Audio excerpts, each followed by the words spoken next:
So slavery was big during that period of time. And Rhode Island it's in the north. Yeah. So you would think we were on the good side. No, that's just washed. I mean, Rhode Island was a central hub for the slave trade.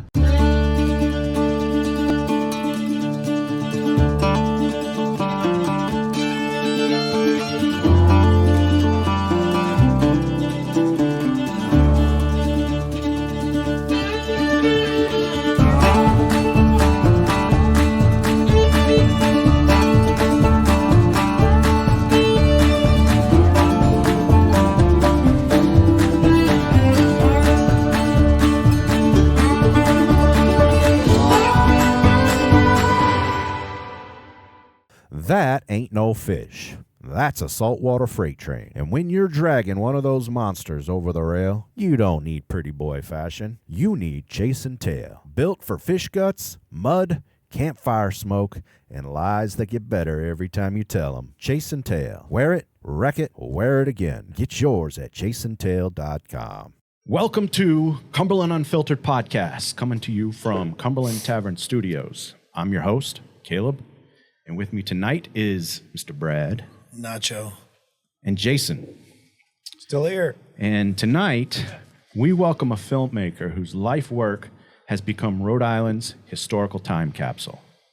Through his company Breaking Branches Pictures, founded in 1996, he has created award-winning documentaries such as 41, Raising Maddie Christian, and Alzira's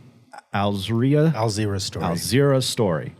Work that has aired on PBS, earned over 40 festival awards, and reached audiences worldwide.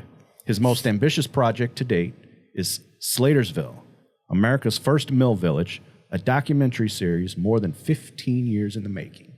Now streaming on Tubi, Prime, YouTube Movies, and PBS Documentaries. The series has already earned multiple regional Emmys, Telly Awards, and national recognition from both its direction and musical composition. Welcome to the table, Christian deRezendes. Thank you. We're glad to have you tonight. So this episode, let's see, July, August, September, October, November, 5 months in the making. So our assistant producer, he found your article in the Projo, and one day during a production meeting, he was like, "We should get this." And I think he had already watched your series after, and he was like, "We should get this guy. This guy is like way better than Ken Burns.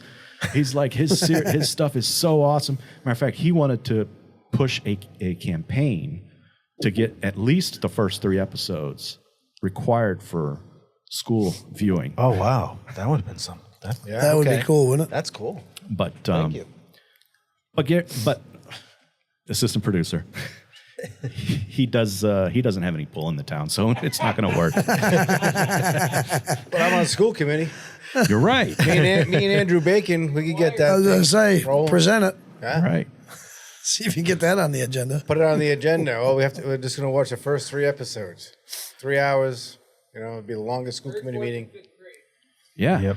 So it drew me. So I'm from the narrative film, and I've done a little bit in film. And instantly, I was blown away by the production value of So it. was I. It was unbelievable. Yeah, it was. It was a lot better than most documentaries that typically documentaries can be dry, right? This was not dry. Well, you have to engage people and make it entertaining, Yes. and bring people in. So I knew, like, from early on, I was the person that had to walk through this with people, because typically I don't like narrate my own stuff.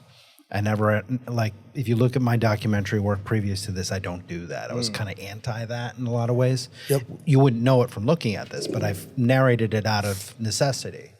You Because did a great job, I got to tell you. Because I immediately thought to myself, "Wow, the narration is great. It's great." Yeah. It was different. It was different. It wasn't like the normal cadence and a normal. It was like a regular guy talking to you about the stuff he was passionate about, and It kept you engaged. yeah. Yeah, the pacing was I assume that's all worked in pre-production. The pacing, and this is how I want it to sound. This is what I want it to see. Well, yeah, like so the way that goes normally is like we spent forever capturing all this documentary content, okay, and we then had to edit all of that down. I say we, meaning like my interns, collaborators, and I, and do research along the way to fill in all these blanks, and then.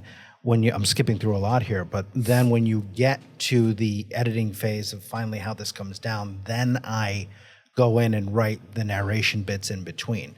Because I want the content that I've shot to drive it. I mean, ultimately I'm driving it, but I want to say as little as possible so that stuff can take over. Yeah. As much as possible. And sometimes it's not, sometimes I have to fill in more with my voice than I would like.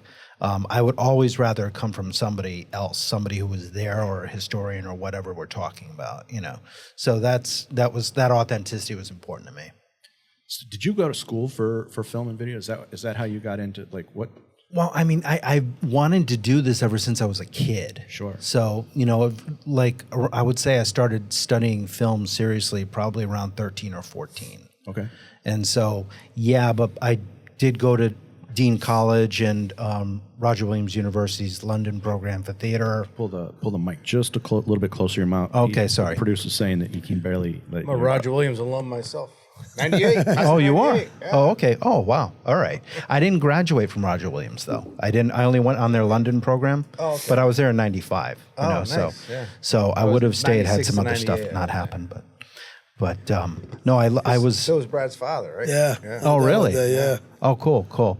Yeah, so I was with the theater program, and then later on, like well after that, I had worked with other people in different departments, like the dance department. I ended up doing some work for some films not related to my time in the theater, and You also look like a dancer. Thank you. Don't I fit it? Yeah. As a cinematographer editor, I should specify. And then their history department years later for this, we worked with them. So it was just by happenstance I was always coming back to that school. But I ended up not finishing there and going to Rhode Island College for film studies and graduating from that. Okay. So, take us back.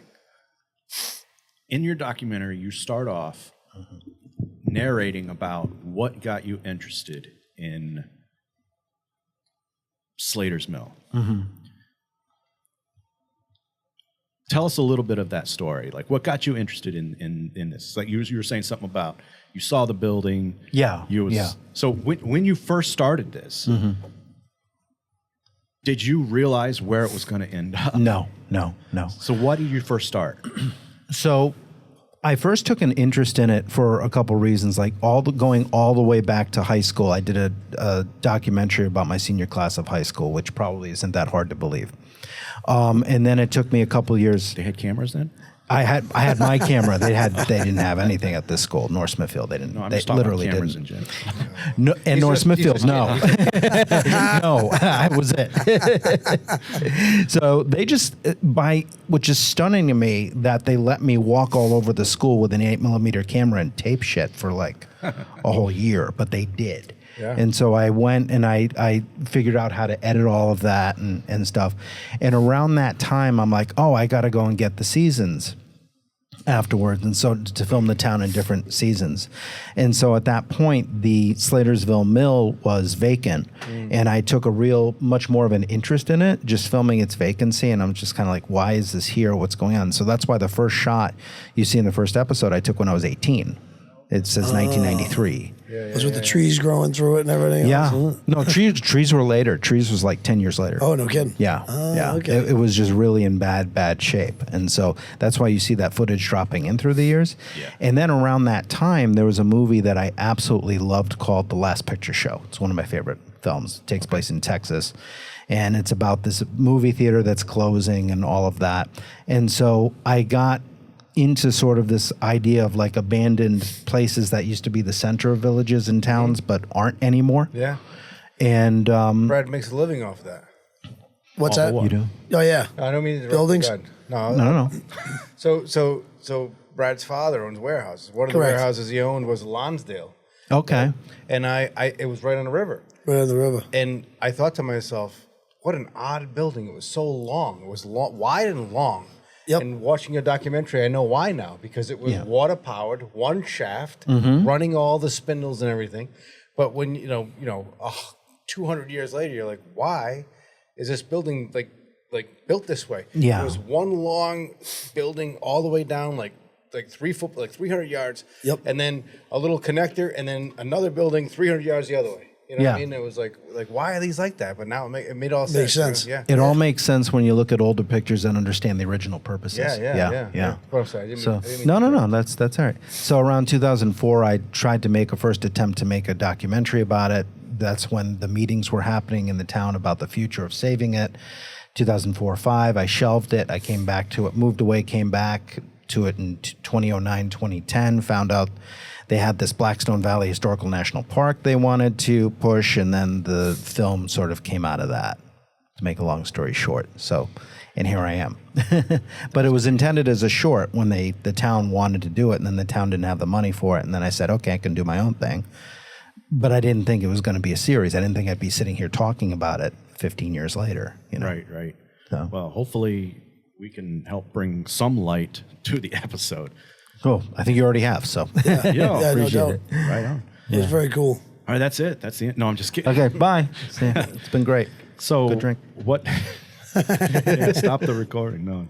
So I'm blown away at the amount of artifacts that is in the film. Mm-hmm. The amount of actual letters that you've shown. Yeah. The amount of film footage that you've shown. Like, how did you get all that stuff?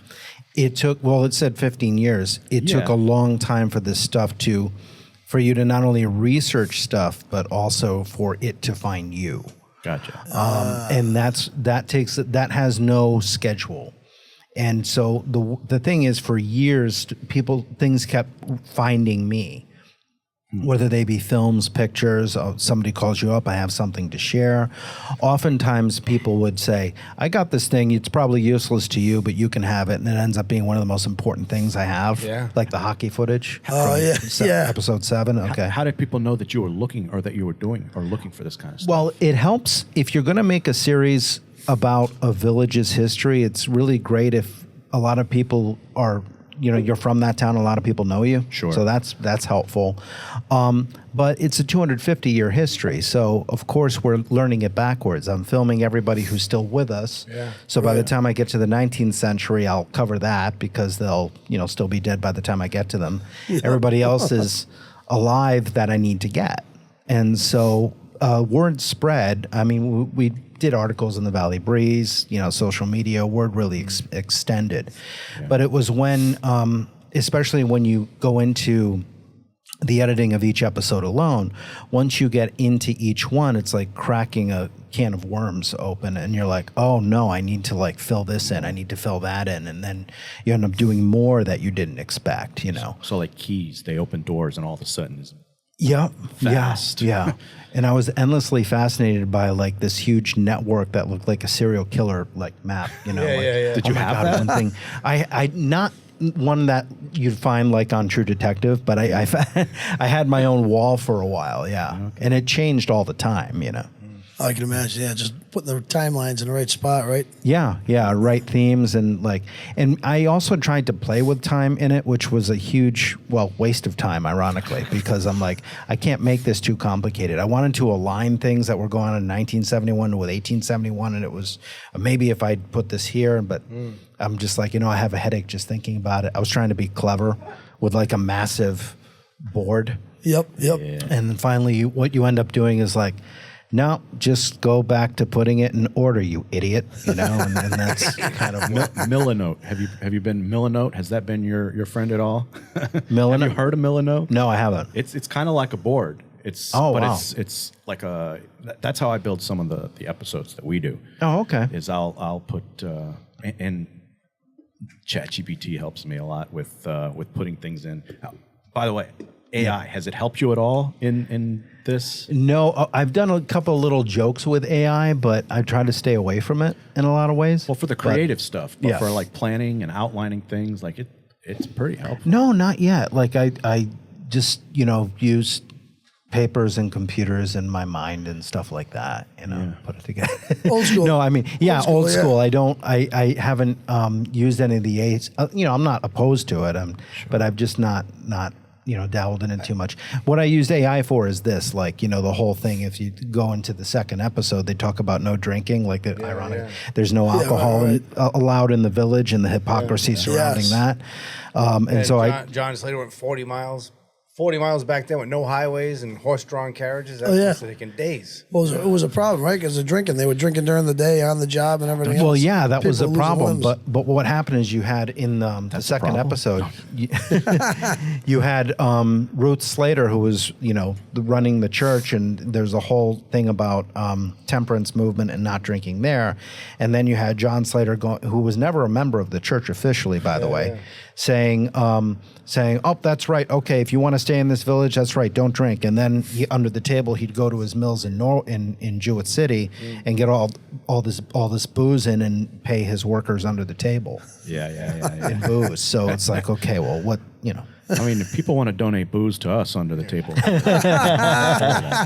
going to tell you. So I was in the military for a long time, and I am a military history guy. I love World War II especially.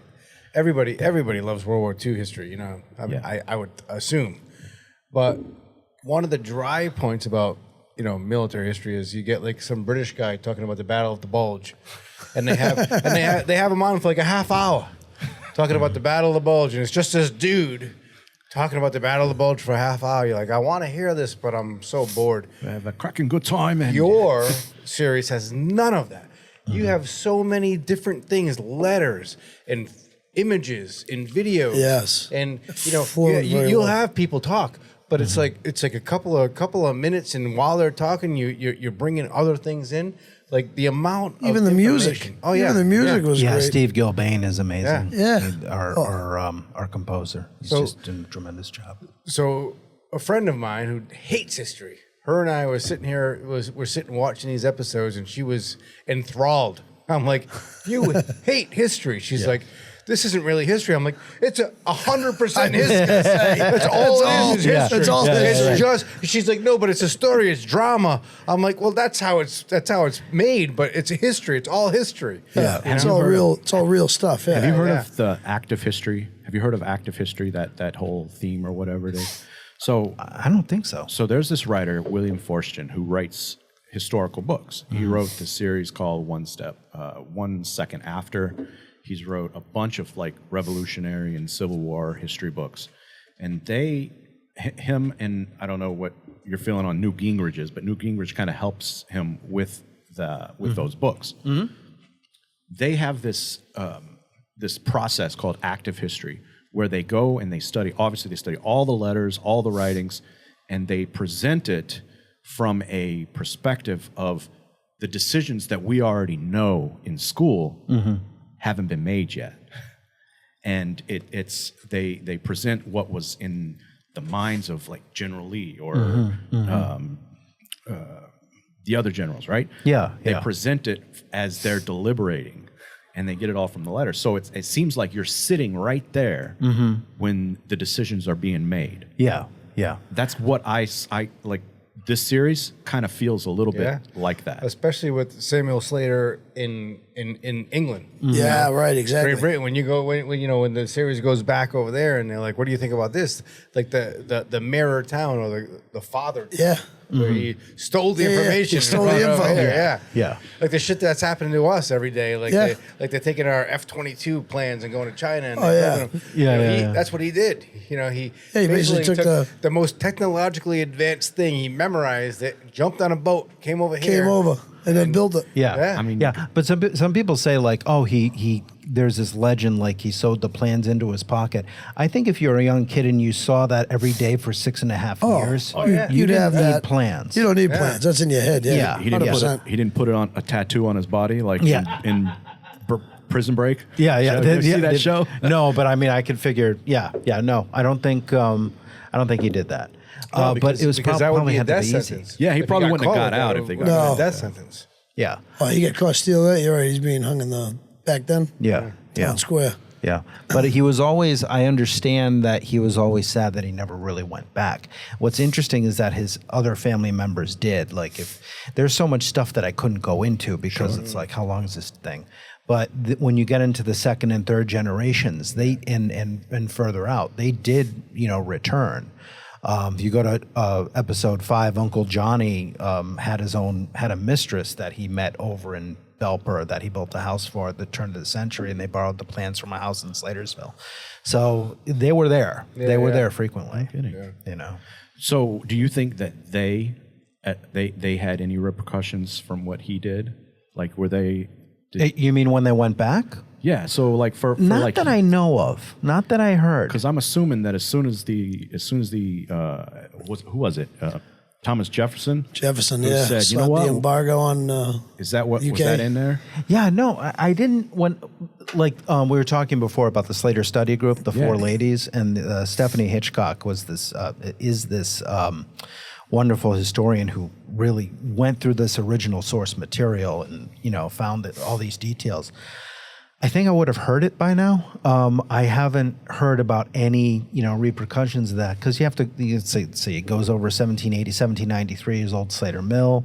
1835 he dies. 1843 his brother dies. By that 1850s, 60s, 70s, their siblings are running things. But he's not he's not like posting it on Instagram, so they're not like it takes it took like 60 days to get over. Yeah. and He's like, hey everybody, today we're building. and I'm sure he wasn't like posting it like, hey,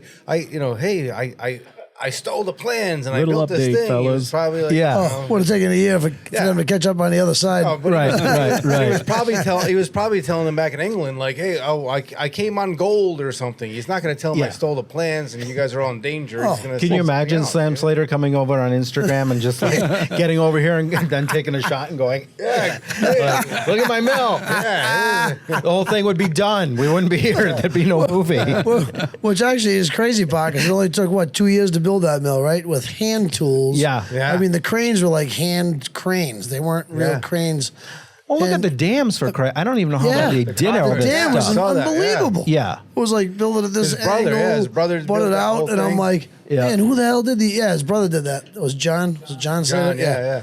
And, nowadays, you try and build that mill, it's going to take you 5 years just for the permits. Right. No, they just did what they were going to do. And then the original wooden mill burned down. And later that year, they built a stone mill. I Wait a know. minute. Who was it? He's saying, Yeah, and how did Later that year, it was the same year. Yeah, that's How crazy. the hell did they do it so Exactly. fast? Yeah, Yeah, isn't that I crazy? the don't same know. year. It's like, we're using wood this time. We're going to use big stone. So, Yeah. so I think I remember a part where he said he was happy that the wood one burnt down. It was going to happen. It was eventually going to happen. Yeah. So But I think, I try to, there's certain things that I can and can't say in this, and I think that, 1824 was the first strike. Yeah. It was at Old Slater Mill, and it was run by teenage girls. Yeah. Okay. And so there was that. And so by the animosity toward the Slaters, I mean, when you get to the beginning of episode 4 with the poem about the life of a mill village, which is scathing by 1833. Yeah. That poet? You're talking about the poet? Yeah, Thomas Mann. Yeah. I mean, it was just... It was hated. It was hated. So by a fire taking place accidentally in Slatersville in 1826, is that an accident? I don't know if that's an accident. First version of an insurance claim. Make a little inference.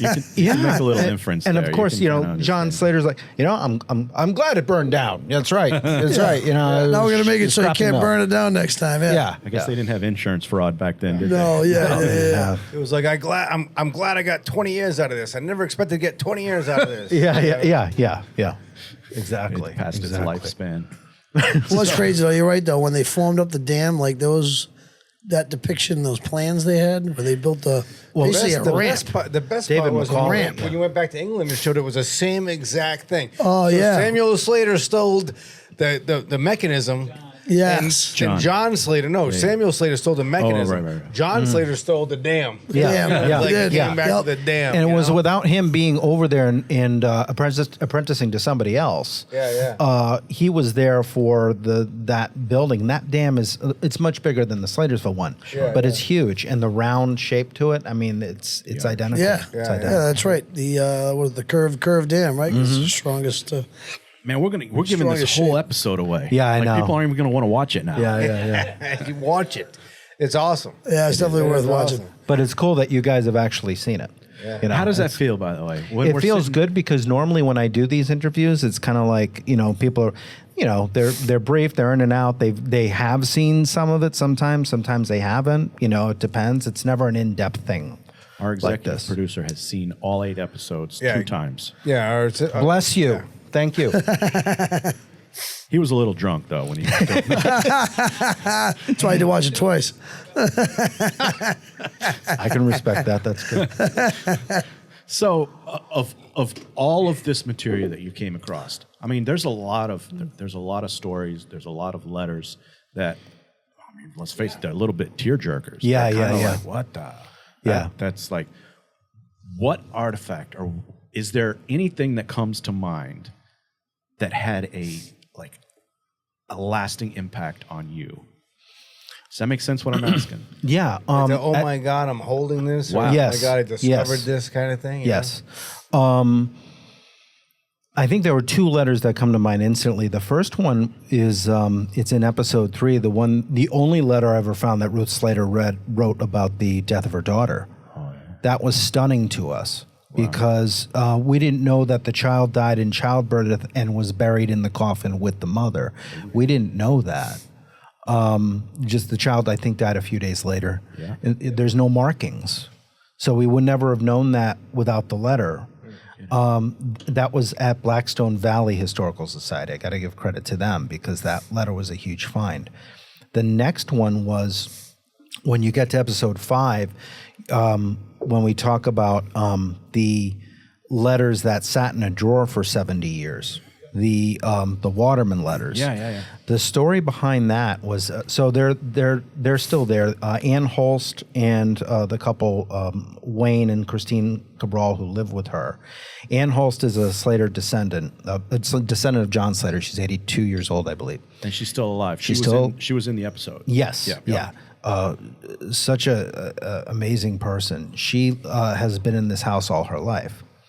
And her cousin is George Waterman III. So we started talking to Anne and Wayne and Christine about 2012.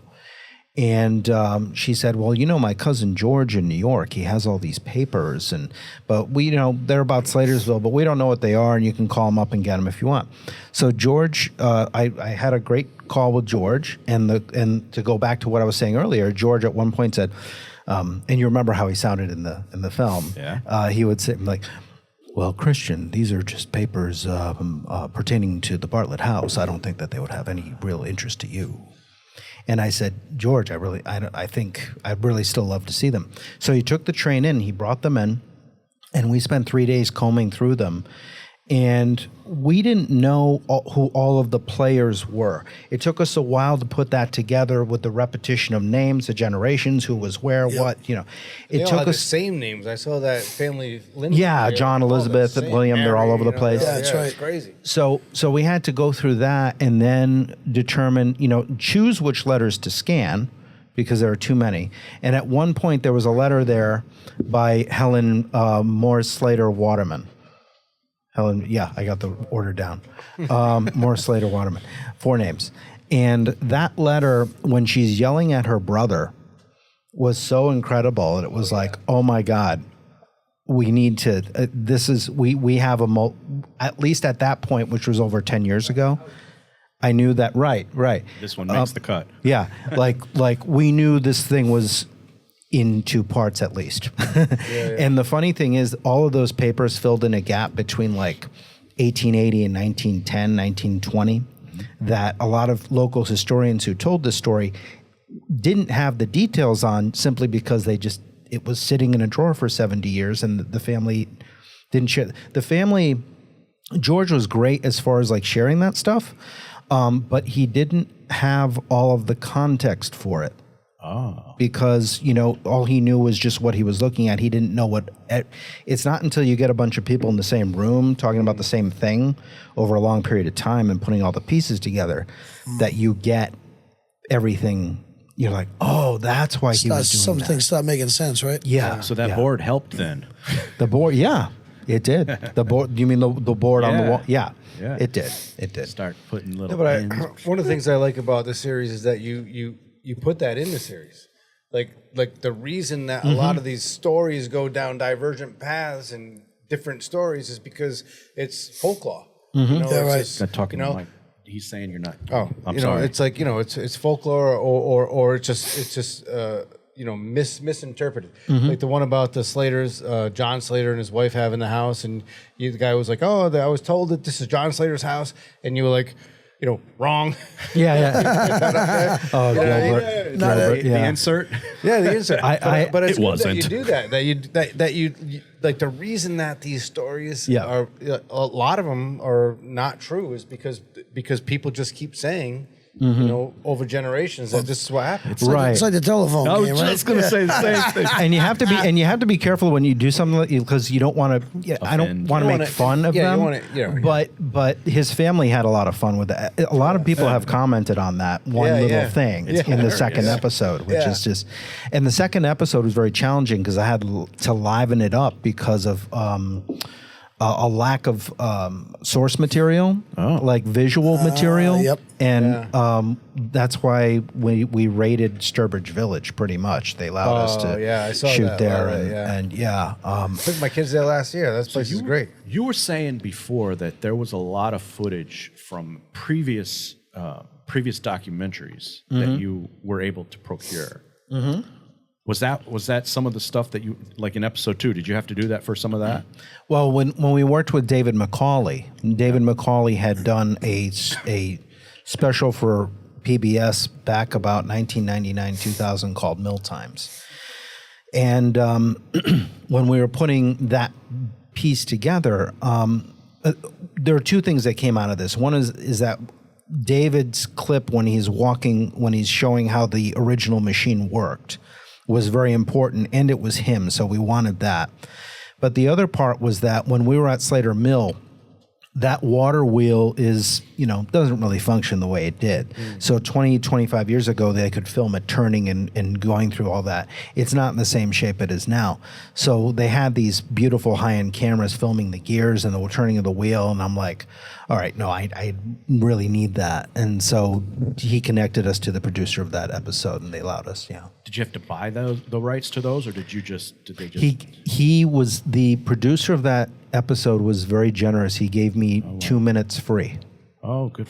Okay, and so That was the only 2 minutes that you see. that was 2 minutes. Yeah, and most of it is David at the thing. cool. Yeah, with the gears. Yeah.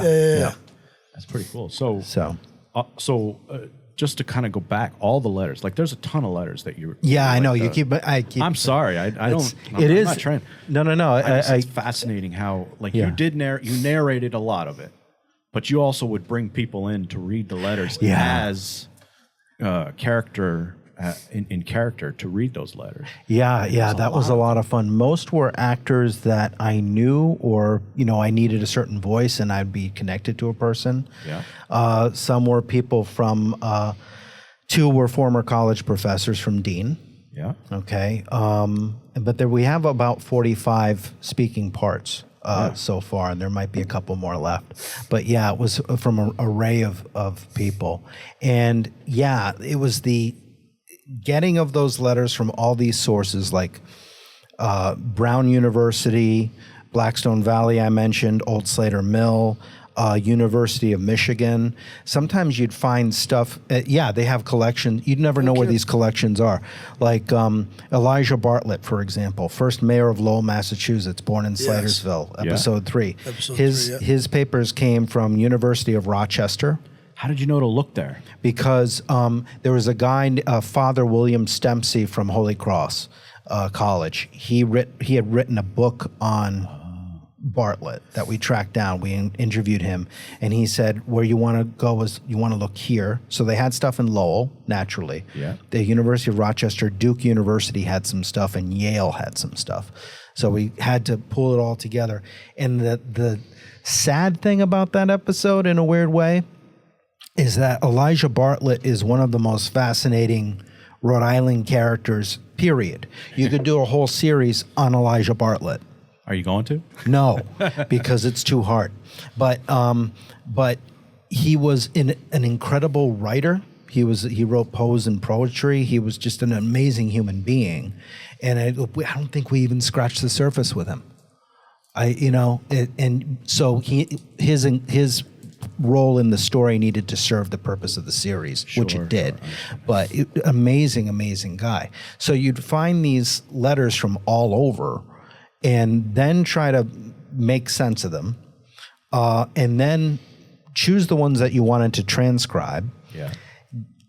Either work with my co-producer Gail Denomi, who did a lot of the transcribing, or work with interns who did the transcribing. Break them down, then edit those pieces down into what you would eventually use.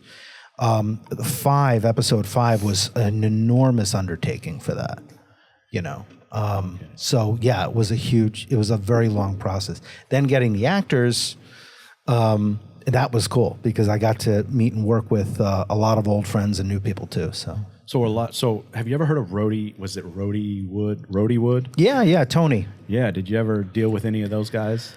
Well, I mean, when you say those guys, I mean, I know Tony Demings ran it for a number of years. He did, but he had like a tea shop. So when I first started going to New England Tech for film and for digital media productions, I was trying to look outside of the class and find other people within Rhode Island to try to become connected with some people. And that was the first place that I went to and met with him. He's no longer here in Rhode Island. Yeah, he's in North Carolina now. And he built a Rhodey Wood there too.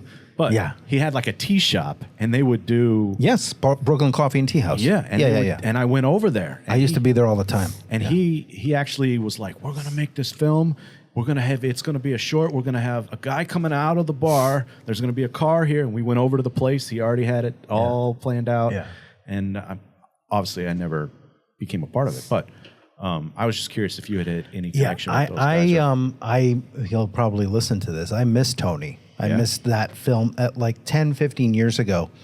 Have you heard of Scene Film Music and Arts Festival? It was around. It also ended about 4 years ago. No.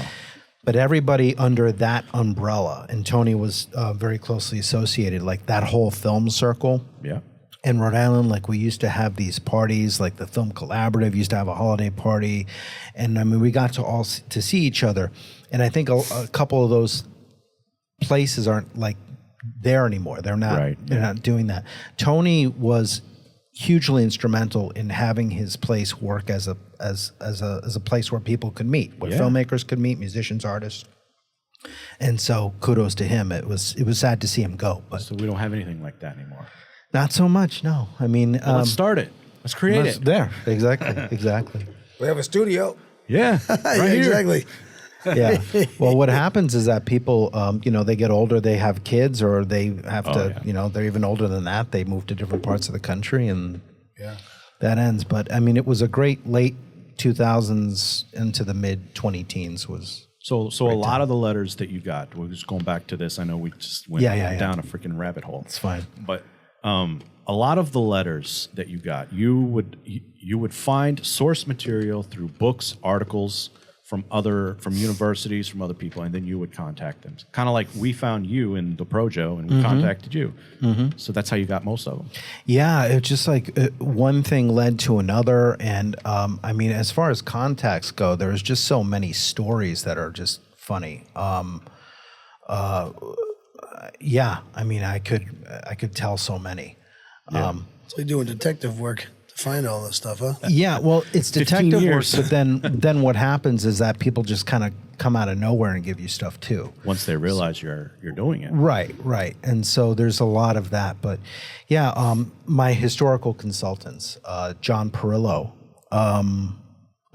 Kevin Klyberg, Barbara Tucker for the first 5, and people in England, so many people. They were incredibly instrumental in helping us just find the right source materials. Wow. That was impressive. I mean, it was great. There is a ton of artifacts. A ton of in it. that series. Yeah. Speaking of which, I have artifacts here. You asked me to bring some. Let's see what. Okay. What'd you bring? Oh, yeah. I brought 3. Okay. So the first is, and this has more to do with episode 5. In episode 5, there's this boat called the Eleanor that was built by William Albert Slater. And the Eleanor was designed to sail around the world, in 1894-95. It had a grand tour. And I was fishing for stuff, and at some point on eBay, this guy was selling silverware. And this one was made for the Eleanor, and it's hard to see, but on there you can see Eleanor is etched. No kidding. No kidding. Can we see it? Yeah. Do you mind if we hold? Like, I know it's probably like we don't have gloves. No, that's fine. You can, Oh, it is right in the middle. yeah. So I found that. I'm like, okay, I have to have that. You want to put Crazy. Yeah. This is just on eBay. It was on Producer, eBay. Put on How the heck did this guy get it? put on I the have left no camera. idea, but he was just kind of like, yeah, I gave you a good price, so just take it. Assistant know. producer, put on the left camera Look at that so thing. Brad can put that up there. You're on the left. Your other left. Is assistant producer alive? Oh, there you Oh, go. yeah. He fell asleep. The other one. The other Had left. it. No, I was busting your balls. Well, we need the left camera. That way we can see. He's still in training. There you go. There you go. Wait a minute. Hold on. Oh, wrong camera. No, Wait a minute. We're on that one. right. The other right. The camera. The one that actually puts a spoon in the damn film. Now I know why this is all 2 hours. Oh my lord!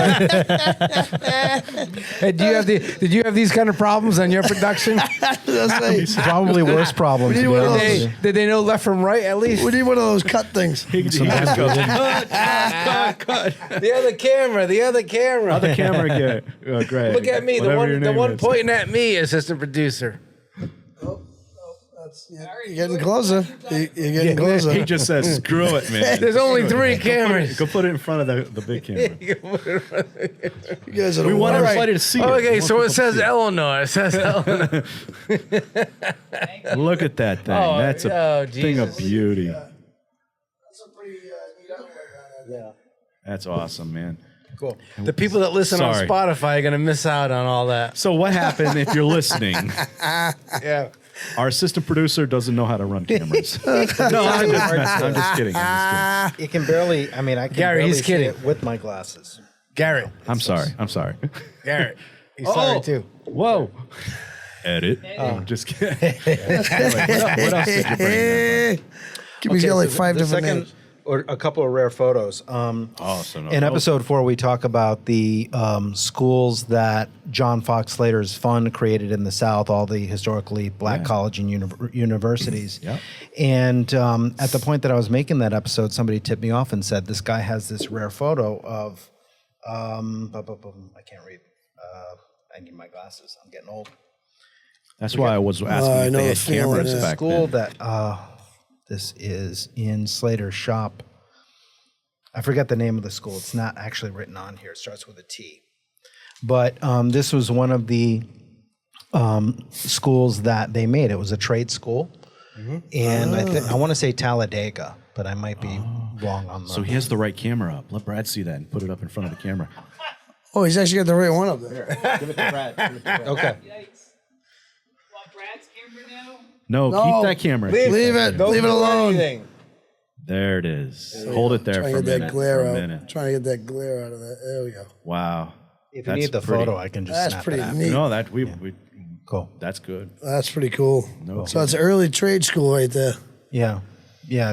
We're trying to get trade schools back. Oh man. Yeah, I know. This is Used to have them in Cumberland, then they got rid of them. Oh. So that's one, that was like a rare photo that I bought and got to include in there that's incredible. for So that. so that's in Slater Mill? Oh, no. Oh that- no. You Oh, no, said that's down south, South. Talladega, yeah. It's at a school in the South. I don't listen. I'm sorry. Talladega potentially. And so they made, so John Fox Slater in 1882 created this $1 million fund for the formation of HBCUs throughout the South, Tuskegee, Morehouse, Normal, all of those. I was just saying, there was a bunch of them, right? Yeah, there was. There's like 40 schools. Yeah. Tuskegee was where George Washington Carver was. And not directly, but George Washington Carver was affected by John Fox Slater's funding. Yeah, but I saw that. Booker T. Washington was the one who knew John Fox Slater just a little bit before he died. And then later W.E.B. Du Bois also received money. Have you ever been to, it's in Detroit, Michigan. It's a place called Greenville. It's the Henry Ford Museum, Greenville Village. And Henry Ford made his hobby, he, obviously, he's a billionaire. His hobby was to collect one of everything that was ever made in America. Oh, wow. And he has this acres big building. And he has a lot of the presidential limos. He has the Spirit of St. Louis in there. He's got the chair that Lincoln was shot in there. He's got He's got George Washington's camp bed in there. He's got a ton of stuff. But he also has this thing next to it called Greenville Village. And he went out and he bought famous people's houses and workshops, had them deconstructed, brought there, and reconstructed. So he has the Wright brothers' workshop, their home. He's got he's got Menlo Park. Oh, wow. And he has a lot of stuff from Tuskegee, from the George Washington Carver. He's got a lot of stuff there. Wow. It's an incredible place if you ever want to go. Yeah. Plug to Henry Ford Museum in Greenville Village. That's the other thing, too. You never know. He might have something connected to John Fox Slater there. He might. And I know Tuskegee does, and all these other places. So you never know. Yeah. He's got the original phonograph from Thomas Edison. Thomas Edison. Oh, wow. Who and the original recording on that phonograph. Oh, wow. It's a pretty incredible place. Okay. But anyways, I've not been. I've only been through the airport in Detroit. Me too. The monorail. So why don't we do this? Why don't we take a quick break? When we come back, we'll dive a little bit into some of the rest of the story, just to, not like to tell the story, but to sure. It'd be a good hook for people to watch it, like the people, especially the locals around there, right? That want to hear about what actually happened, how it came about. I'd like to. Sounds great. You want to ask the question I have is the stuff you uncovered that people tried to get you to recover. You know what I mean? Like to cover back up. You know what I mean? That's a part of segment the next segment. Yeah. That's what I want. Stuff, Yeah, we'll talk about that stuff. All right, cool. Okay, All right, cool. we'll take a quick break. When the lights go out or the shelves run bare, most folks panic. Don't be that guy. My Patriot Supply Survival Starter Plan gives you real food, sealed to last 25 years. Toss a kit in the closet or the truck, and you're all set. Get 10% off at preparewithCumberlandUnfiltered.com and be ready before the next storm hits. Welcome back. So, Christian, before we left, we kind of talked about the making of it, a lot of the behind the scenes, where you got a lot of the stuff. Let's dive into a little bit. Is that better? Yes. Let's dive in a little bit to the ugly side of history. Mm-hmm. Controversy. All the fun stuff. Yeah. Yeah, exactly. So, one of the hard things, or one of the things that people normally miss when they're studying history, is the nuance. They miss the things that actually took place. All they see, and this is why I talk to you about the active history, right? Like they see dates, names, and places, and that's pretty much all they know. They don't know the real story. And I know I know just based off of watching your series that you got to literally be a fly on the wall for a lot of the drama and the things that took place. Mm-hmm. Would you agree with that? Would you say that a fly on the wall for? Yeah, so the stories that you uncovered, the letters, like you got to experience firsthand a lot of the dirty side of Slatersville. Well, I mean, I got to, when you start diving into stuff, yes. I mean, you start to put pieces together. And the thing with episode 8, jumping ahead to Power of Nostalgia, it's like that content was recorded between 1994 and 2024. Interviews, recordings, audio recordings, everything. So the fact that all filters into that one episode and does that and tells that whole story, was it was a real challenge across the board. That episode, I can tell you how many times I woke up in the middle of the night going, how the hell am I going to put this together? How is it going to, where is all of this information going to fall? Yeah. Between the stuff that's in it for people who haven't seen it, the minstrel show blackface stuff, Afro-Indigenous history, Catholics versus Protestants, all of it. Where does it fall in the 1950s? How do you tell that story in a way that is designed to inform and enlighten, but not, preach. Yeah, not preach and be, critical or mean to anybody, or judgmental. I mean, it was a different time. Yeah. It was definitely a different time. And when did you say Slater came over here? When did he come over here? Came over in 1789. Boom. I mean, so what was going on? What was the big thing? You know what I'm saying? Ratification of the Constitution, right? Yeah. That was it. That was it. Yeah. But what was the other big thing? So slavery was big during that period of time. And Rhode Island it's in the north. Yeah. So you would think we were on the good side.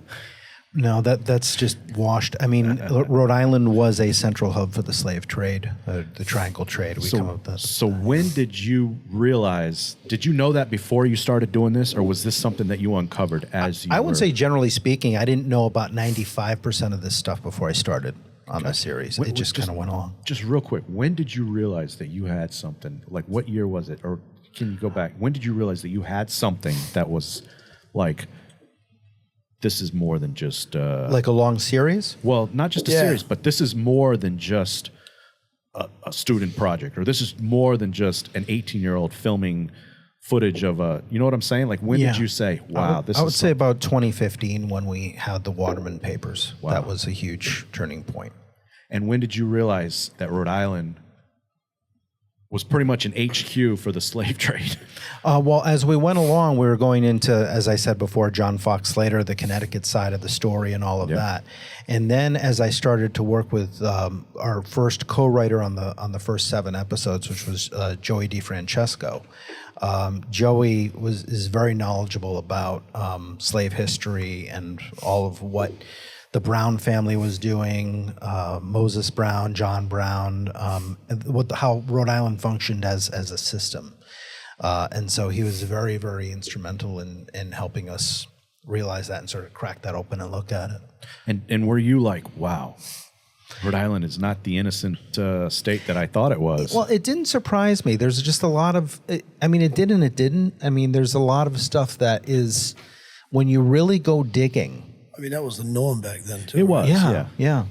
But when you really go digging into how things are set up and why your town just happens to look a certain way and feel a certain way, and why all these things are in place, and why does my town have a 96% white population? Why is a lot of northern Rhode Island like that? And then you just see, you break it down in the 8th episode with what FDR did in the 30s and all of that, and how a lot of these things just came into play over time by the system that worked out to, benefit what they wanted, how they wanted their villages to look, And so that's the more and more I delved into that, and I worked with a number of historians, and finding that the clearer that became. I didn't know about the Watchman School in North Situate. What's that? The Watchman School. Oh, okay. Yeah, tell us about that. Yeah, so I believe it was founded about 1908, and it went until sometime in the 50s, I want to say.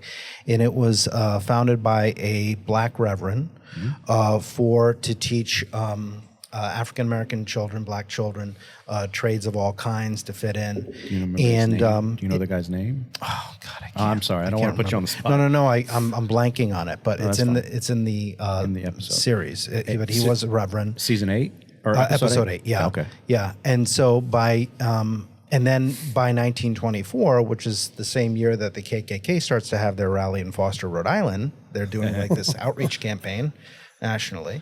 But the same year, the place starts to have fires that take place. So over a 10-year period, there are these mysterious fires that take place, and the bulk of that school is still intact today as apartments, but it lost 2 of its wings. Oh, so it's still there. But a lot of people don't know that this history is is here. And so everything from Mendon Road to in Smithfield parts in North Smithfield. It's North Smithfield, yeah. In Not Branch the Village, Mendon Road in Cumberland. No, not that one. Yeah. Not that different one. I don't want to be a part of that. Yeah. No, I'm just kidding. 'Cause I live So- right off I'm not going to say where I live. So Anyway, go ahead. So anyway, but that's that. So you find out all this stuff, and you're like, okay, this is what's coming to light here. And again, with episode 8, trying to get Bruce Curlis and Jay Friedis, who couldn't have been better to talk about this stuff. Bruce being related to the family, Jay, whose father was a part of was chief of police one time and was part of these community shows that happened to be in blackface. To sit down and have a civil conversation about, this was then, this is now. How do we look at things then versus now? How do we look back? How do we forgive? How do we understand? How do we, do all these things? I think that was a very important thing that we had to do. Yeah. Definitely. I mean, it had to. So do you think that what you witnessed, what you read, what you've seen, do you think that it shaped who you are today, or do you think that you already had before you went into it, you already had a firm foundation on where you stood about history, about... Oh, that's a great question. I think that, I don't know if it definitely opened my eyes to stuff that I've gone through phases in my life where I didn't want to believe certain things. Sure. And then when you go into the history and you start chopping it up and looking at it, you're like, no, this is here and it's way worse than I thought. Yeah. And that happened quite a few times. It happened a lot with this subject matter in episode 8. Yeah. It happened. And episode 4. You talked a lot about it in episode 4. Yeah, in 4. Yeah. I didn't know a lot of the stuff in 4. I didn't know what the back mill was used for until I flipped. The only time I found out what that back stone mill was used for in Slatersville was when I was at Clouds Hill going through the photos in Warwick, and then flipped it over and saw what was written on the back, and I went, oh, so that was made to produce slave cloth. It wasn't called slave cloth, though. No, was it? they didn't. No. No. Well, that's what it was called. Right. So yeah, I mean, just the opening of that and seeing all that, and then now, not to jump way ahead, but the episodes coming up. Well, let me back up. Okay. On Labor Day of this year, we showed episode 9, which is not online. Where? At Museum of Work and Culture. Oh, okay. And we're adding a little bit to it now. We've been developing a section and enhancing a section on the Vietnam War and its impact on the community. And so episode 9 is called Exodus. It's about the Kendall Company closing and everything moving south and how that affects everything in the 50s, 60s, and early 70s. We end on this note of the fact that after 150 plus years of the Blackstone River being used as, basically a dumping ground for mills. Yes. Guess what? We're still cleaning up now. Yeah, we're still cleaning up now. And in 1972, they had a huge cleanup, which was a huge event. And it was great that it happened. But in the decades to follow, the laws still needed to come into place to control it. And so there was a lot of industry that, to make a light joke about it, after the 1972 cleanup, they all went, oh, great, that's awesome, that's cleanup. Refill! Oh, yeah, no doubt. And that's how it feels like if you start looking at some of this stuff, and maybe not consciously so, but just thinking that people could get away with stuff for as long as they could. Yeah. And that's what happened. Or they just didn't understand, even in the 60s, some of the dumping that they were doing in Forestdale and other things like that. And so there's a lot that we've been delving into to flesh that out. So you're right, because Blackstone was highly polluted. Yeah. I remember I used to fish down as a kid. My parents were like, you ain't need to fish out of that river. At least don't eat anything. Don't bring it home. Oh, yeah, because I used to bring home the trout. Well, back when the textile mills, it was just for the water power. And right. It ended up being the jewelry industry ended up dumping chemicals into there. Right. Mm-hmm. Yeah. And if you look, Rhode Island has one of the highest instances of brain cancer because the stuff they dumped in the river that gets into the soil. Really? Yeah, I mean, that's what I was told. My stepfather died of brain cancer. Our little local historian here. No, I just Something growing up. yeah. So, explain. So, talk to us a little bit about that back mill. What was it used for? Well, there's a stone mill that is behind the main bell tower mill in Slatersville. Yeah. That was used to produce something they called Negro cloth at the time. Yeah. Which the more politically correct term they use now is slave cloth. Yeah. But it's still the same thing. It was like this burlappy, uncomfortable thing that was incredibly cheap. Wasn't processed very well. No, and they said there's a fact that comes out: 79% of mills in Rhode Island produced slave cloth. Wow. And so by 1843, it was like, oh, this is really in demand, so let's throw this stone mill together. Stunningly, by even the mid-2000s, it was holding up, but it was the least well-made of the mill buildings that were on the premises. Just like the product that was made inside. Exactly. Let's throw this together and let's just get it out there.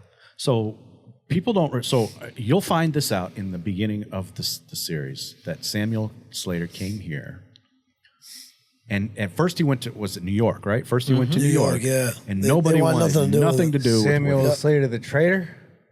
the traitor. Yes, Samuel the traitor. Yeah. yes. But you have to watch the episode to Traitor. understand what that reference means. Yeah. And then he met up with Moses Brown. Yep. And Moses Brown isn't the Upstanding the citizen. upstanding citizen. Back in the day, he Well, was. the family. Yes. There's a bunch of brothers in the family. Right. Nicholas, John, Moses. I think there was one other Talking to the one. mic, buddy. Sorry. Yeah. There's, I'm sorry. So, I mean, maybe he was the abolitionist and the rest of them were the slavers. Who knows, you know? Yeah, maybe. Well, I think with Moses Brown, he had this revelation, I guess, at some point, and he realized he needed to be an abolitionist. He was a Quaker, and he was like, okay, I want to be an abolitionist. I'm against slavery, which was not what his brother was for, John Brown. And so those must have been some interesting conversations. So John Brown wasn't an abolitionist, or No, correct, he was not. So was he the one that headed up the triangle?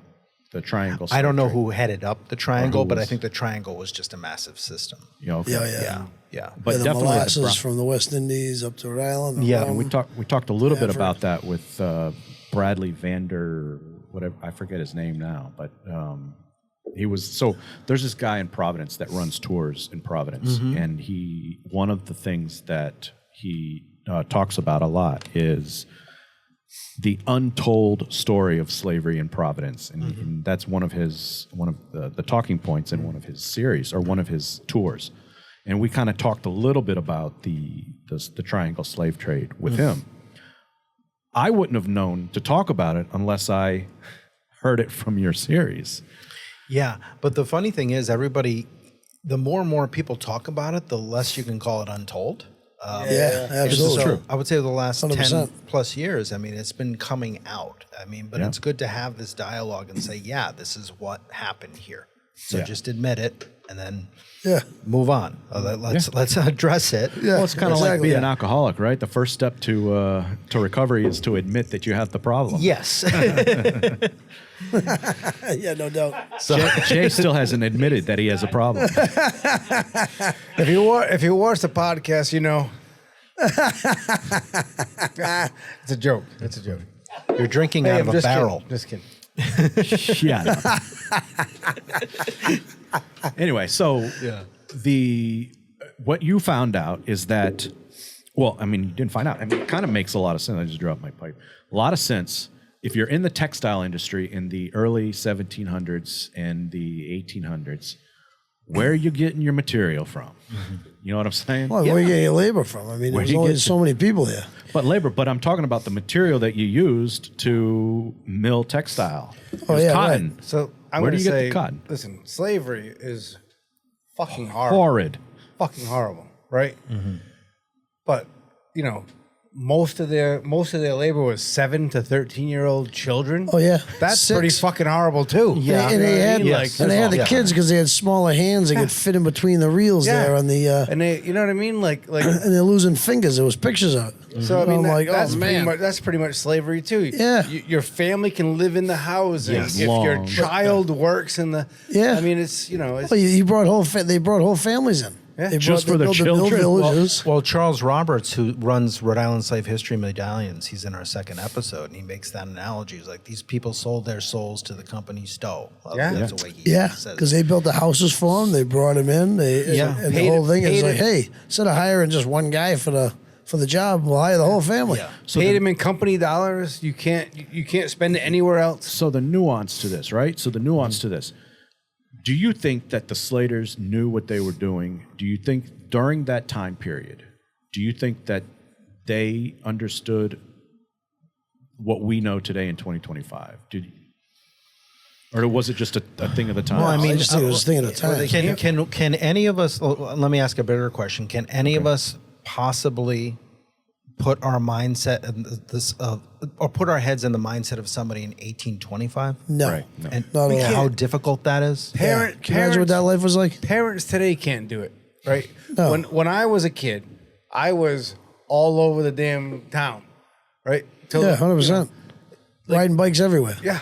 Parents today have to know exactly where their kids are all times, every day, all the time. Yeah, these stupid GPS things on the kids' phones now. That's why the kids can't get away with squat anymore. So if I were to tell, good if I were to tell, I don't know. thing. I don't know if it is. Sorry, go ahead. but they don't understand. They don't understand. They don't understand not having cell phones, right? We grew up without They don't. cell phones. They don't Nope. understand that. Nobody can put themselves in the mindset of even a generation earlier. Correct. You know? Yeah, 30 years ago. Like what? Yeah, you're right. Yeah, these things didn't exist. It was like, I remember the first one came out, Yeah. that thing sat in my center console, like, I never used it. Well, that's the thing. If you Nobody have, else had one. you have access to everything Yeah. at all times, so don't the then creeps. searches don't mean anything. And that's what, like, I kind of felt like I was lucky because I had to go looking for stuff that was off the grid a lot of the times. Our co-producer, Pat Farron, who's been so helpful, she said this in front of an audience once, and it blew my mind. I was like, oh, yeah. Like she said, it's like I was handed a box with a jigsaw puzzle, and you know how they give you a picture of the puzzle you have to put Yes. together, but I didn't know what the picture was. And I was like, oh, wow. Yeah. Thanks, Pat. You know, yeah. but she was like dead on correct. And that's how Gail Denomi, who's been so helpful with the research, we're constantly putting pieces together. We still are. Yeah. You know, and so, but that's been the fun part. I remember back in college, we're like, holy shit, we had to like go looking for like for films to do papers on. We had to find copies. Random side story: in a film studies class at Rhode Island College, I was writing a paper on Francis Coppola in a movie he did called One from the Heart that bombed, that nobody could find. And where did I track it down?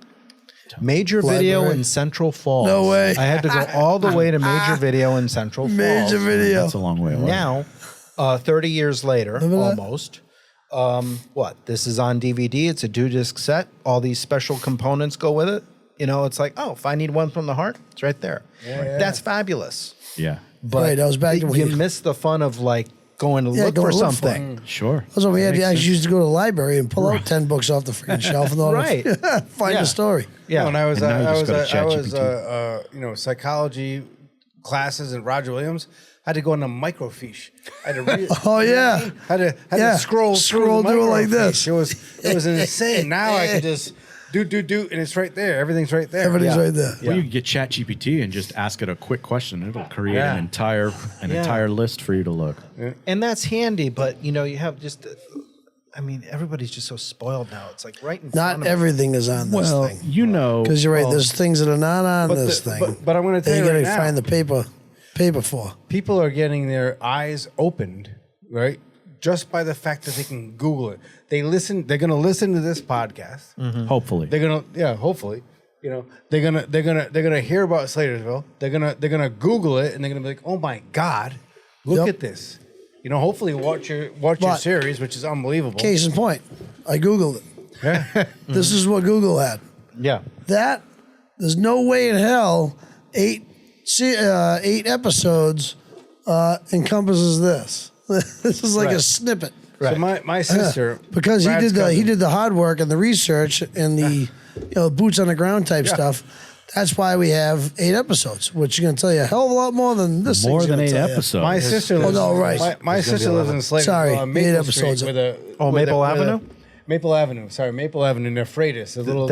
That's a huge part of the upcoming episode. Yeah. So, his cousin, my sister, we go to Lindy's all the time, Lucky Dog all the time. We're up there all the time. All the time. No idea about the history. No idea about the history. That whole street, that V, all those they were all mill houses. Yeah. About the Stamina Mill fire in '77, the huge fire that was right across the street? No. That right across from Village Haven and Lindy's, there was this enormous mill called the Forest Mill, called the Stamina Mill. 1977, it burned in a huge fire, so hot that it melted the vinyl on houses across the street. Oh, okay? Really? And this is a huge part of the episode coming up. And 2 years prior to that, actually about 8 or 9 years prior to that, 69, 70, there was a trichloroethylene spill there. And a few years later, people were tasting funny things in their water, and that went all the way up Maple Avenue and under Freitas Lane and into the water. Yep. So heard about that. There's a class action, right, about the stuff in the wells. Yeah. Was that Aaron Brockovich? Yeah. Well, that it's its own the North Smithfield version of it. Yeah. Yeah. So during that period, though, I love history and I love to read books. And one of the books that I read was about Andrew Jackson. He actually, when he was,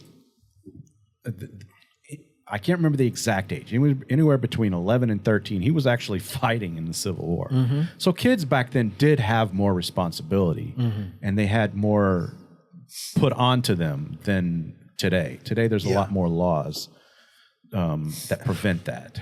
To prevent 11-year-olds from fighting in a war? Is that what you're saying? I'm talking about working. I'm using that as an example. So it was a different time. I'm laughing because, going back to John Fox Slater for a moment, when he was 17, it was 1832.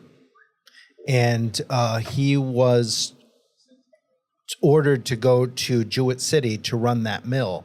Yeah. Because the supervisors over there had let the family down. Yeah. So he was 17. Go there and run the mill. That's episode 3, I think. That's 4. 4. Go there and, it's 4. Go there and run the mill. And are you sneaking porn? You're sneaking something. You can. I guess I'm not sneaking it anymore. You can pour in front of us. Jesus. So he goes there and he runs the mill, and I was sitting down with Ann. I don't know, episode 2, it was all about temperance movement and everything. I was like, I'm not sure if I can drink around this guy. You know what I mean? So I was remarking on this with Ann Holsom, like, can you believe that we were sitting in a Dunkin' Donuts at the time and she was holding a culotta or something. And I said, can you believe they sent a 17-year-old to run a mill? She goes, are you kidding? I wouldn't give a 17-year-old this. She holds up the culotta. and that's kind of how we look at it today. Like, it's true. Yeah.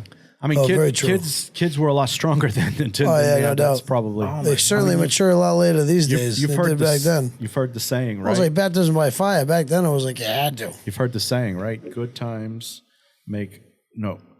Strong men make good times make weak men make bad times, and bad times You're screwing this up.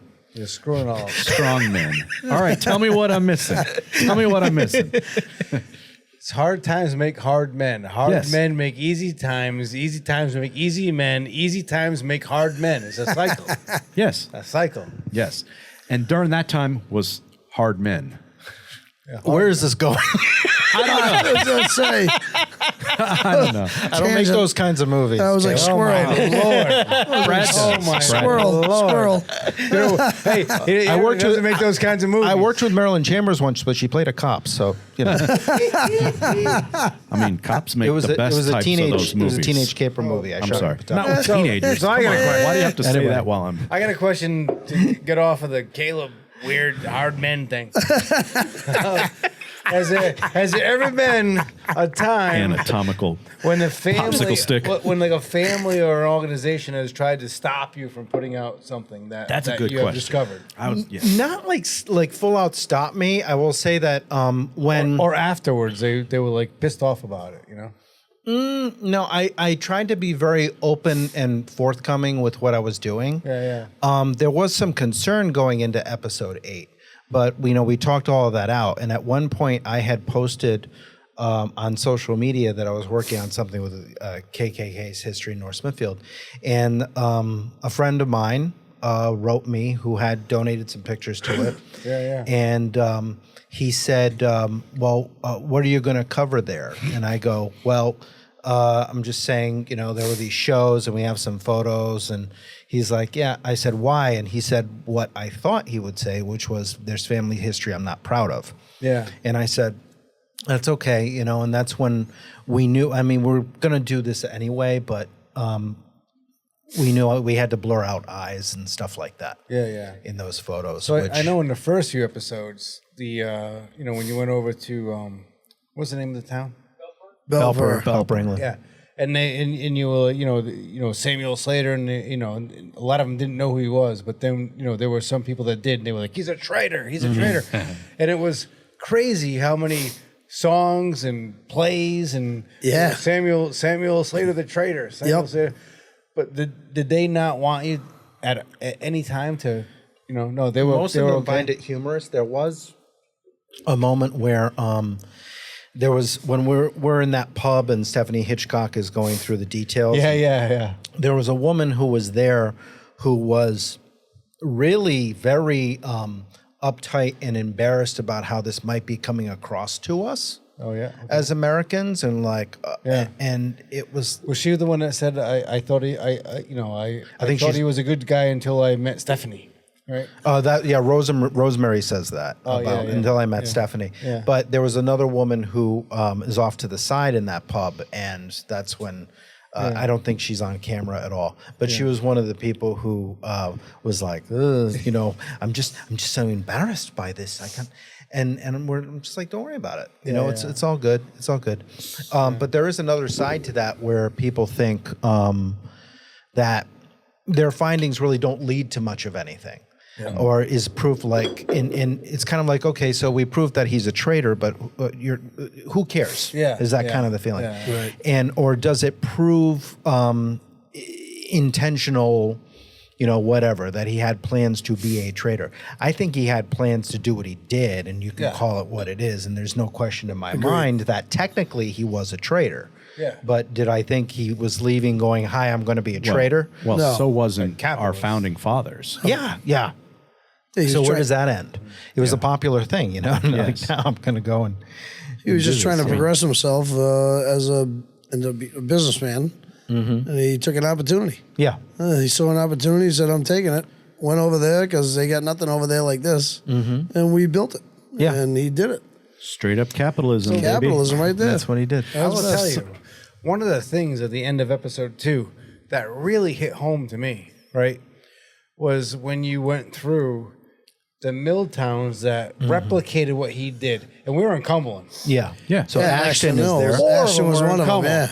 Ashton, Albion, Berkeley is in Lonsdale, Cumberland. Berkeley, Yeah. yeah. Yep. Yeah. It was All like, of them. I was like, oh my God, like Cumberland would probably be pasture land if it wasn't for Samuel Slater and John Slater and what But they it's did. great because Cumberland actually luckily kept a lot of its buildings intact. If Yeah. you go to Webster, not so much. If you go to other parts of, like Millville, the mill is taken out of the Ville. There's no, it's right up the street from me. So that's all gone. Do you know a guy with the last name Lauer or something like that? David Lawler? David Lawler, yeah. Yeah. So he does a Incredible. lot of the shorts. He goes on to YouTube or to social media, and he does a lot of and one of the things that I just read or just watched on social media was Ashton Mill. He went over to Ashton Mill. He did recently, yeah. And talked about the fiberglass and then how they made flagpoles, I think he said. Yeah.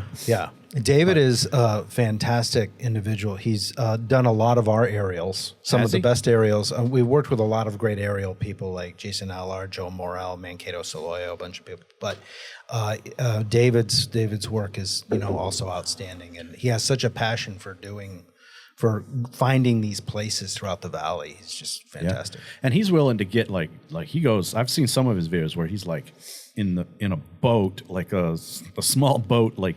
Yeah, brush, like just leaning. He's like, and now we're looking at this, and he's yeah. He'll go into places. Don't make fun of me. I'm not making fun of you. I see your face. I'm not making fun of you. Who was doing the sonar on that boat? So did you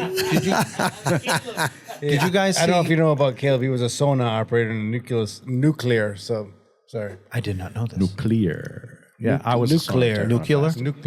Yeah. Nuclear or nuclear? Nuclear. Have another one, my friend. I always say it wrong. Yeah, I did. I did some sonar. I was a sonar tech on a sub. No problem. But did anyway. you guys see episode 6 at all? Did you get? I have not yet. He saw it twice. Yeah. Okay. Assistant producer. Well, the Great Textile Strike of '34 was something where I needed to piece together footage from 4 sources: Paramount, Fox, British Path, and UCLA. Yes, I saw it used. And put that all together, and that was with huge help from Patrick Crowley, who's president of Rhode Island AFL-CIO. He's a historian. He's written a book on what happened in Salesville. They call it the Salesville Massacre in 1934. 4 people died between Salesville and Woonsocket, fighting against the National Guard showing up and all that. So. Yeah, so getting back to this. That was a strike. I'm sure the strikes back Yeah, then the were a Great lot more Textile Strike violent. was nationwide, but this was the Rhode Island. So That was in 1934? Mm-hmm. Getting back to the dark side. Oh boy. The dark side. You outlined in one of your episodes, I forget which one, I think it was 3, maybe 2, where the first strike really in American history was Old Slater Mill. Old Slater Mill. And it was done by girls. Teenage girls. By a group of teenage girls. That's crazy. Tell us about that. Well, I know that there was rioting in the streets. Yeah. There was a guy named Jenks that was very well known. He actually had the slave named Primus Jenks that was the known slave to have worked on the Samuel Slater designs before the mill opened. But he had taken the name, or was forced to take the name of his owner, Jenks. And so Jenks Hill Road, I was just about to say Jenks Hill Road. the name Jenks is everywhere. No You go up kidding. to Douglas and there's a Jenks museum. Yeah. And, All right, so real quick. Nate Whipple Highway. Is that related to the Whipple John guy? Whipple Slater? Yeah? I believe so. No kidding. I believe so. Yeah. He's buried right off Aberrant Valley Road. Yep. Yeah. I'm pretty sure. But anyway, yeah. So what were you talking about? The girls. Yeah. Yeah. So that that was a huge undertaking, and Jenks wrote in a diary of some kind about rioting that took place in outside of a country store or whatever. So it was really bad in Pawtucket for about a week, and then they. Let me ask you a question. Sure. In episode 2, you talk about the dollars that they replicated what happened in England with the stores, the factory stores, and the dollars. Did that not happen in Pawtucket? Is that why they were able to strike, and then they did that in Slatersville, or is that something that happened there? I'm not sure. Like, well, with Pawtucket, I know it was working conditions and like long hours and being forced to do stuff that I think at one point they were offered raises that never came, and then hours were extended, and families were suffering. I mean, parents were showing up ripping their children out of the mills. It was just a real mess. But the aggravation spread to the whole valley, that any valley that had mills that were doing the same things. Yeah, so obviously in Cumberland, we just talked about, we have a bunch of mill villages, and they're all the mill housing, mill stores. We have mill stores that there were, and then Still get the houses there, a lot of them. Yeah, A lot of them, And yeah. you had You had mill, Ashton Mill. you had the mill stores. You got paid in mill dollars, and like in your series, it says that they did that to prevent strikes. So Well, they also did that to keep people close. So that's the other thing I wanted to talk to you about. Yeah. capitalism is obviously what we are, but do you think that was true capitalism? What the Slaters brought in here? Like, I mean, they had a version of it. It was almost authoritarian style. Like, Yeah. it was very like they weren't getting paid in actual money. They They were weren't. getting paid in factoring money. and, Stay close. and like he had churches that he brought in that he wasn't even subscribed school? to. Did he start Sunday school? Did Samuel Slater start Sunday school In Pawtucket, yeah, and then in a little bit, and then but they keep saying that the first Sunday school Didn't mean to interrupt. formed is well, they will tell you Pawtucket that there's a church in Pawtucket, but also in Slatersville claims to be the first Sunday school in the country, which is mostly true.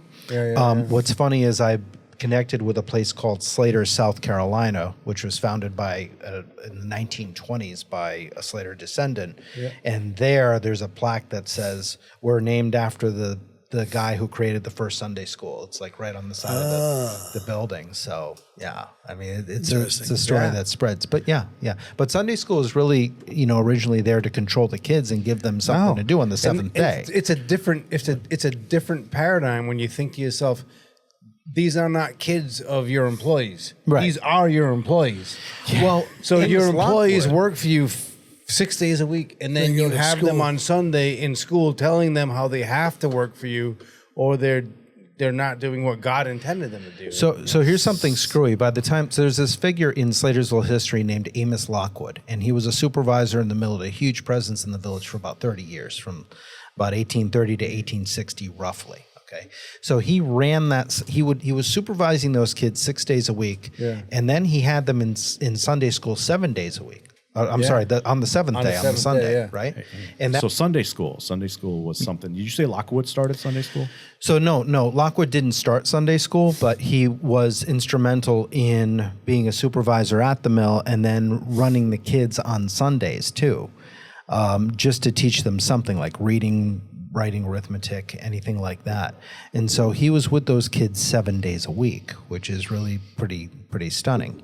So then about 1860 or so, I forget the exact year, he leaves Slatersville eventually, and he creates his own place, his own company called Lockwood Green.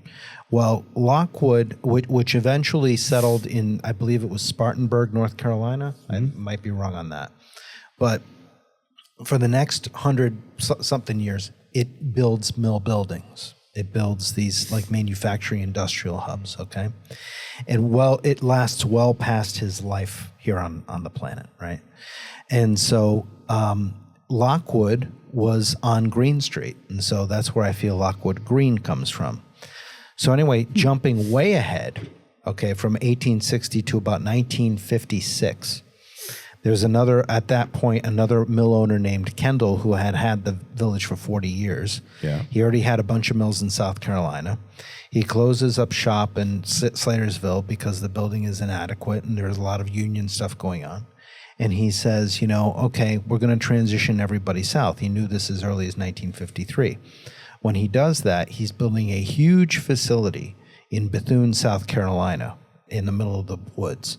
And I was stunned when I was down there and I was filming and I was looking through a photo album at this place. And I look and I see an ad for the original building opening in 56, and who built it? Lockwood Green. No kidding. That blew my mind because I don't even think that Kendall even knew of any connections with Lockwood in Slatersville. Wow. It's a crazy, and we reveal that in the 9th episode. So it's a bizarre, there are these connections that come in that are like, whoa. Like one of my favorite movies, to go off topic slightly here, is Magnolia.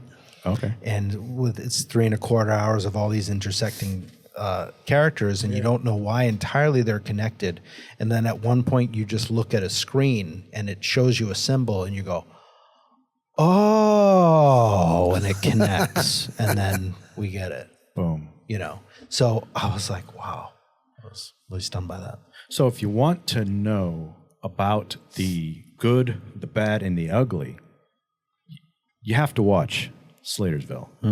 Yes, It's you do. an incredible series.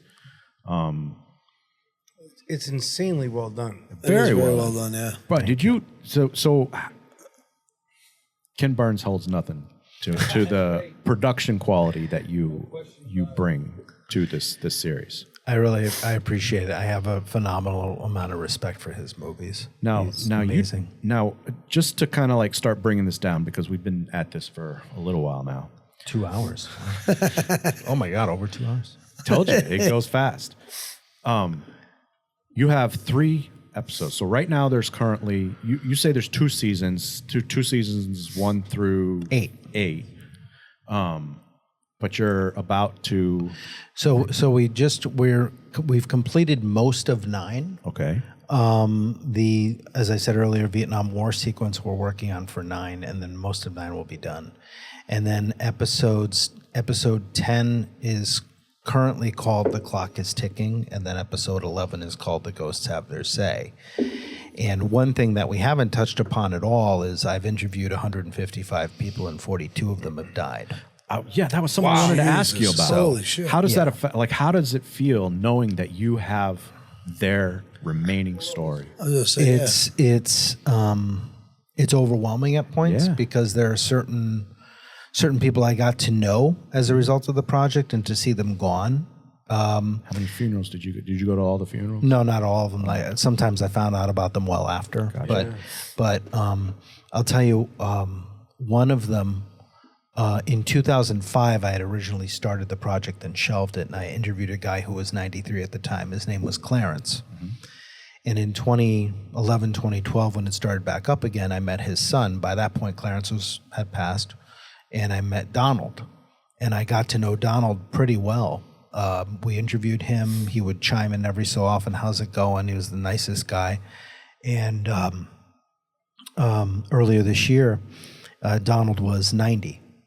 And he was calling me from, he lived in Georgia. And I said, hey, Donald, how you doing? And he goes, not so good. I'm in hospice.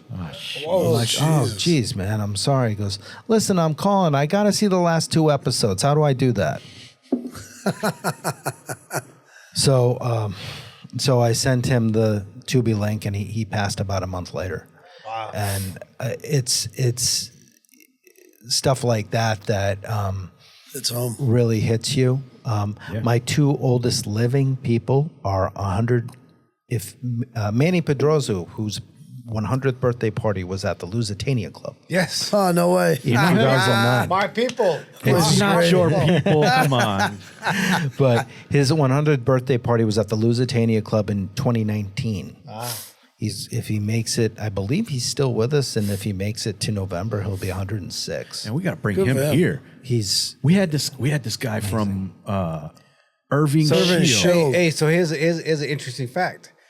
The Lusitania Club just last weekend had the 104th dinner for their they've been around 104 years. So that guy was almost as old as the club. Didn't you say? That's did you say that who got married? My grandparents met on School Street in Valley Falls. Oh, nice. 11 School Street was the address. It was a setup in 1933. They met, and they settled into Woonsocket after that, and got married. Yeah. So they hung out at Lusitania Club. Yeah. Like all the other. It's a great place. So you said something to me the other day, and I don't know if you want to talk about it. Sure. You said that there was a deal that was going on. Oh, yeah. For streaming. I can't talk about that just all right. yet. That's fine. That's fine. I don't want to talk about it until it's on paper. Okay. But if it'll be positive, it'll reach more Rhode Islanders, I think, if this goes through. That's incredible, though. Congratulations. Oh, thank you. The way people really see the series is on Tubi. And that's fantastic. I bought it on Amazon Prime. And that's fine, too. That works. Because what's crazy, this is funny about the way things are licensed. When Tubi licensed it, they didn't license it for the UK. So they licensed it for the US and for Australia. Now, and a couple other countries, but not the UK. Now, I don't know if that's changed, but they do get Amazon Prime in the UK. Interesting. So they can download the episodes and it's not that expensive. I bought the entire first season for it was like $5. I got for $5. It's like $1.99. Yeah, per episode or something like that. Per episode, yeah. But I bought the entire first season because I wanted to watch it. But if people really don't want to pay $1, they can watch the whole thing on Tubi for free, which is great.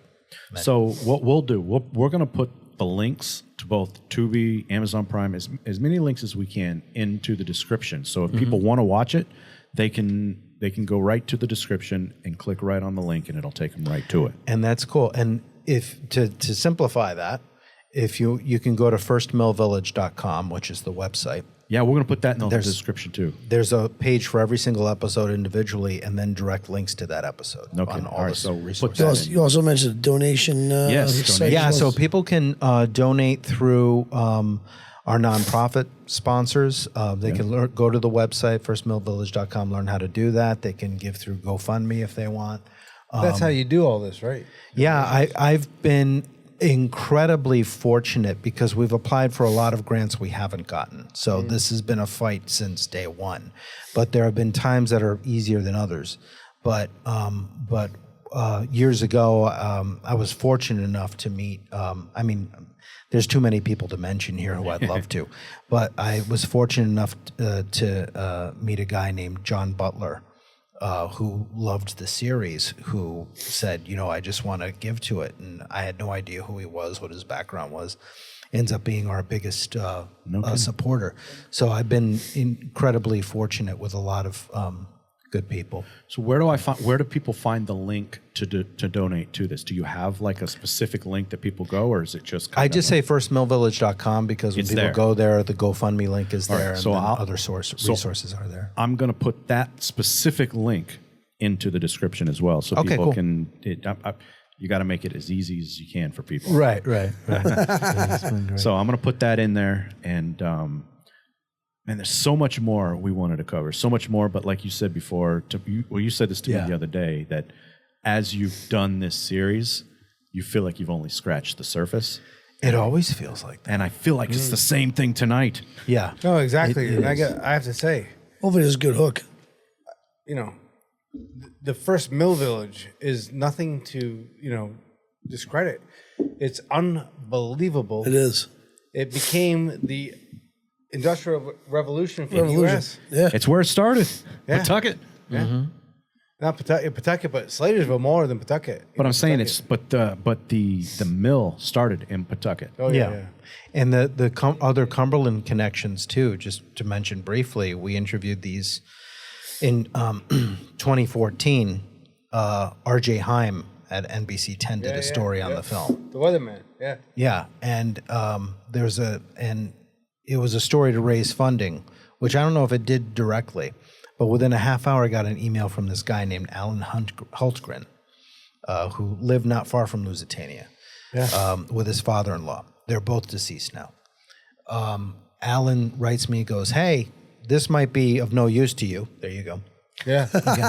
But I was working for this company that was considering buying the mill in 2001, and I just walked around the mill and filmed it.